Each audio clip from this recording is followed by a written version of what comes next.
Critics of President Trump will say the pomp and circumstance, the red carpet, the warm handshake, that President Trump simply lost that Putin gained there just by being on the world stage and walking down a red carpet with the president. Your reaction to that? Well, I mean, critics of President Trump are always going to find something to criticize. You don't even pay attention to it anymore. But I will tell you this, Putin is already on the world stage. He's already on the world stage. The guy's conducting a full-scale war in Ukraine. He's already on the world stage. He has the world's largest tactical nuclear arsenal in the world and the second largest strategic nuclear arsenal in the world. He's already on the world stage. All the media's done is talk about Putin all the time for the last 4 or 5 years. You're not going to have a peace agreement between Russia and Ukraine. You're not going to end a war between Russia and Ukraine without dealing with Putin. That's just common sense. I shouldn't even have to say it. So people can say whatever they want. Ultimately, at the end of the day, we have to get the Russian side to agree to things that they don't want to agree to if we're going to have peace. If not, there'll just be a war. They'll keep killing each other. And life will go on in America and in the rest of the world, but not for Ukraine. So the president has invested a lot of time in trying to bring an end to this war. He deserves credit for doing that. He gets criticism for doing that. He could have just let this war go on. The president could have just said, this is Biden's war. It started under him. We'll do what we can for Ukraine, but we're going to focus on other things. He could have easily said that.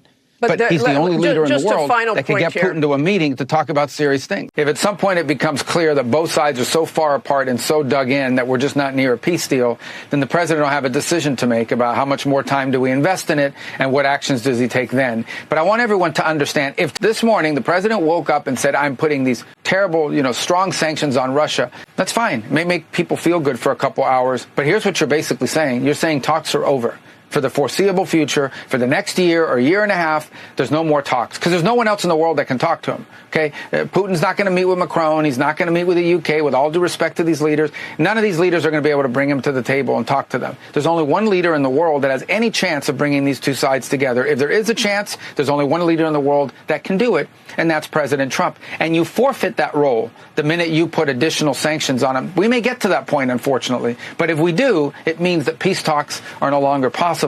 And that would be very unfortunate because the real world ramifications are that while we're here calling each other names and doing TV interviews about this stuff and all of that in American politics, there are people who today will be in, even as we speak, people that have nothing to do with this war are suffering as a result of it. And I think we are very fortunate and blessed and should be thankful to have a president that has made peace and the achievement of peace a priority of his administration. We've seen it in Cambodia and Thailand. We've seen it in India, Pakistan. We've seen it in Rwanda and the DRC. And we're going to continue to pursue any opportunities we can find to bring about peace in the world. The crime is too high. And I think Democrats have a mistake if we act like crime is not a policy problem worth worrying about. It is. Both of my children live in Washington, D.C. It's not the safest place in the world. And also some of the policies the Democrats advanced around crime over the course of the last 10 or 15 years very clearly did not work. There was not enough transparency and not enough accountability. So we ought to be able to say that.